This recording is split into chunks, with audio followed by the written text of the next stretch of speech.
এবার আমাদের স্টার্ট হলো জার্নি। আমরা বেরিয়ে যাচ্ছি আইআইটি থেকে। দেখা যাক কতদূর যাওয়া যায়। আজকে কোথায় যাচ্ছি জানো? আজকে যাব হচ্ছে আপাতত ওই কৃষ্ণনগরের আজকে নাইট স্টেটা করা হবে। কৃষ্ণনগরে হোটেল হাভেলি বলে একটা আছে, সেখানে নাইট স্টে করব। আমরা কোন দিক দিয়ে যাব এবার? আজকে যাব হচ্ছে এই খড়গপুর থেকে। ওয়েদারটা কিন্তু দারুণ। খড়গপুর থেকে আজকে যাব কোলাঘাট হয়ে যাব হচ্ছে ডানকুনি থেকে এরপর দিল্লি রোড ধরবো। দিল্লি রোড হয়ে ওখান থেকে কল্যাণীর উপরে গঙ্গার নদী ক্রস করে কল্যাণী এক্সপ্রেসওয়ের একটুখানি পোর্শন ধরে সেখান থেকে NH-34 ধরবো। NH-34 ধরে রানাঘাট ওগুলো হয়ে হচ্ছে কৃষ্ণনগর। আজকে আমরা সকাল 9:15 নাগাদ বেরিয়ে পড়লাম হোটেল ছেড়ে। এবার আমাদের যাওয়ার উদ্দেশ্য হলো গাজলডোবা। যেতে যেতে মোটামুটি পৌঁছে যাব 7:30 8টা হয়ে যাবে তাও যেতে। কালকে রাত্রে কৃষ্ণনগরে হোটেলটা কিন্তু খারাপ ছিল না। না, ভালোই ছিল, খারাপ নয়। দেখো কত সাইডে পাট রেখে দিয়েছে। আসলে নদিয়া ডিস্ট্রিক্ট না, নদিয়া ডিস্ট্রিক্ট তো এটা তো। হ্যাঁ শুনেছি, আমি ছবিও দেখেছি। আচ্ছা দেখো এক্ষুনি কি বাজে ভাবে গেল গাড়িটা। না এ কিভাবে করলো? এ দেখতে পাচ্ছে যে ওখানে সিঙ্গেল লেন আছে, এইভাবে গাড়ি চালায় হাইওয়ের উপরে টোটো। এবারে লাইন দিয়ে দাঁড়িয়েছে। এবার টোটো তো খুব জোরে যায় না, আস্তে আস্তেই যায়। বন্ধ। এবারে জীবনে যা কামাই প্রচুর চাপ, সব EMI। ঠিকই লিখেছি, ফারাক্কা ব্যারেজ। হ্যাঁ, এমনি তো সবসময় অনেকের ছবিতেই দেখি। বাবা কত বড় জায়গাটা গো। সেকেন্ড ফারাক্কা ব্যারেজ ডান দিকে তৈরি হচ্ছে, ওই যে ফারাক্কা ব্রিজ, ব্রিজটা তৈরি হচ্ছে, অনেকটা হয়ে গেছে। বাহ, এইরকম ভাবে দেখো আমরা যে দার্জিলিং মেলে করে গেছি, এমন সময় যায় যে সময় আমরা সম্ভবত রাত্রে যাই, বলো, সেই সময় কখনো দেখার সৌভাগ্য হয়নি।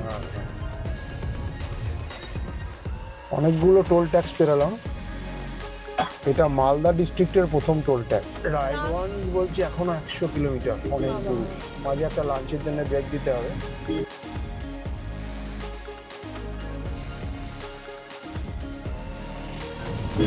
লাঞ্চের পরে আবার গাড়ি ছুটলো। খাবার তো ছুটছিল না, তারপর একটা জায়গায় না, একজন সিভিক পুলিশকে জিজ্ঞেস করা হলো যে খাবার এখানে মোটামুটি ভদ্রস্থ জায়গা কি আছে, বললো পরদেশি ধাবা। তো দেখলাম বেশ সুন্দর। এতক্ষণে আমরা আমাদের আজকের রাত্রের আস্তানা ভোরের আলোতে ঢুকলাম। রুমটা বিশাল বড়, খুবই বড়। ওয়েস্ট বেঙ্গল ট্যুরিজমের এই হোটেলগুলো কিন্তু বেশ ভালো। তার মধ্যে এই ভোরের আলো তো অনেকেই প্রশংসা করে, এটা বেশ ভালো। পুরোটা ওয়াল প্যানেল, টিভি, বিশাল ক্যাবিনেট, বসার সোফা। এই দিকটাতে এখন রাত্রেবেলায় বোঝা যাচ্ছে না, সকালবেলা দেখব। আর এই যে বেডটা কিন্তু বেশ বড়, 3 জন আরামসে হয়ে যায়। মানে এটা অ্যাকচুয়ালি 2টো বেডকে জোড়া দেওয়া, কিন্তু তাতে 3 জন আরামসে হয়ে যাবে। ওই দিকে একটা আরও বড় ওয়ার্ডরোব রয়েছে, একটা মিনি ফ্রিজ রয়েছে, প্যানেল ডোর রয়েছে, প্যানেলিং করা আছে, সিলিংটা বিশাল। খুব ভালো, খুবই ভালো একটা প্রপার্টি এটা। আচ্ছা, এই যে ভোরের আলো কেমন লাগছে গো? খুব সুন্দর গো। কালকে তো আমরা সন্ধে 8টা নাগাদ পৌঁছেছিলাম, তাও রাত্রিবেলা একটুখানি বেরিয়েছিলাম। রাত্রিবেলা বেরিয়ে খুব ঠান্ডা ছিল, কিন্তু তাতেও বেরিয়েও বেশ ভালো লেগেছিল। আমি তখন ঠিকই করেছিলাম যে খুব ভোরবেলা উঠবো। হ্যাঁ, টিকোমা বলে। তার মধ্যে পোকা বসে আছে, দেখো তুমি, এই যে পোকাও বসে আছে। এই প্রপার্টিটা গভর্নমেন্ট সত্যি একটা অসাধারণ একটা প্রপার্টি করেছে। মানে এত সুন্দর বেড়ানোর জায়গা এবং একটা হিউজ প্রপার্টি, এবং প্রত্যেকটি সুচিন্তিত। ওই যে দূরে দূরে এক একটা করে করে আমাদের কটেজগুলো, এসি কটেজ, ওরকম একটা কটেজে আছি আমরা। অনেক ধরনের এখানে কিন্তু অ্যাকোমোডেশন আছে। এসি কটেজ আছে, তারপরে টুইন টাইপের, মানে একতলা দোতলা মিলিয়ে ডুপ্লেক্স টাইপের কতগুলো ভিলা টাইপের রয়েছে, যেগুলো বলছিলাম যে একতলা দোতলা মিলে অ্যাকোমোডেশনগুলো। এবং প্রত্যেকটি জায়গাতেই কিন্তু সোলারের খুব ব্যবহার করা হয়েছে, সোলার এনার্জি। এই যে আমরা যতগুলো গার্ডেন লাইট দেখতে পাচ্ছি, এই যেমন ধরুন এইটা, এগুলো প্রত্যেকটা কিন্তু সোলার লাইট, এবং এটার মধ্যে সেন্সার আছে। অসাধারণ প্রত্যেকটি বাংলো, প্রত্যেকটি কটেজ। এরই মধ্যে এই হেমন্তের সকালে শিউলি ফুল ঝরে পড়ছে। শিউলি ফুলের গন্ধ কত দিন পরে যে পেলাম, অসাধারণ অসাধারণ।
দূরে একটা ব্রিজ দেখা যাচ্ছে, ওইটা ক্রস করেই মনে হয় এলাম আমরা। হ্যাঁ হ্যাঁ হ্যাঁ, না ওটা ক্রস করে আসা যায়, হ্যাঁ হ্যাঁ। কিন্তু আমরা কি করেছি, আমরা অত নিচেটা দিয়ে এসেছি, চয়নটা ওটা দিয়ে এসেছি। আচ্ছা, তুমি এগিয়ে একটু দেখো তো কেমন হয় ওই জায়গাটা।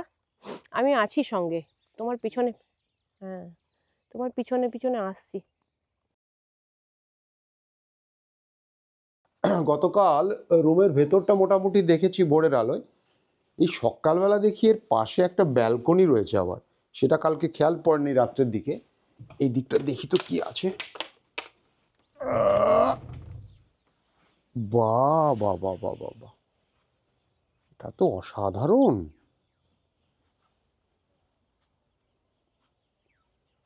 তো বারান্দাতে বসে থাকলেই আর বিশেষ কিছু করতে হবে না। অসাধারণ, চারপাশটা ফুলে ফুলে ভরা। ইভেন এই নভেম্বর মাসের 15 তারিখেও বেশ কিছুটা সবুজ রয়েছে, শিশিরের একটুখানি ছোঁয়া রয়েছে সকালবেলা। তার মাঝখানে এরকম একটা বারান্দা, আর বারান্দাতে দুটো কাউচ। এই দিকটা এসো না গো একটু। হ্যাঁ হ্যাঁ, ওই দিকটা চলো। আমরা পেছন দিকটা দিয়ে যাই, ওদিকটা দিয়ে আমরা যাইনি। না না, একটুখানি এখান থেকে চলো না। এই ঘরটার ছবি তোলো না, কি সুন্দর দেখতে ঘরটা। আচ্ছা, এই ঘরটাতেই আমরা মনে হয় আছি, পর্দাটা সরানো। ঠিক ঠিক ঠিক। চাইলে কেউ বসে বসে পড়তে পারে। ওই যে দূরে যে রিডিং রুমটা না, এটা অসাধারণ একটা। তাই না? হ্যাঁ, ওটা অসাধারণ। এই জন্যে বলবো, কারো ধরো নিস্তব্ধ জায়গা, একটা এসি রুমে বসে বসে গল্প বই পড়তে ইচ্ছা করলো আর কি, সেই ব্যাপারটা ওখানে করেছে। বাহ, এই যে এইটা মনে হয় এদের রিসেপশন, দেখো। এই দিকে ডান দিকে তো হচ্ছে রিসেপশন। হ্যাঁ, ওইটা হচ্ছে ওদের মানে মানে রেস্টুরেন্ট যেটা বলবো আর কি। হ্যাঁ, ডাইনিং রেস্টুরেন্ট যাই বলা হোক না কেন। সামনে টামনেগুলো বেশ সুন্দর পরিষ্কার করে রেখেছে। আসলে এইগুলোই মেইনলি আমার যেটা মনে হয় বুকিংয়ের জন্য রেখেছে। ওইদিকে যে 4টে রুম আছে, প্রোগ্রাম হয় মনে হলো। দেখো এই যে ডাস্টবিনটা, একটা হাঁড়িটা রেখেছে, এটা একটা অভিনব কিন্তু এমনি ডাস্টবিনের তুলনায়, বলো?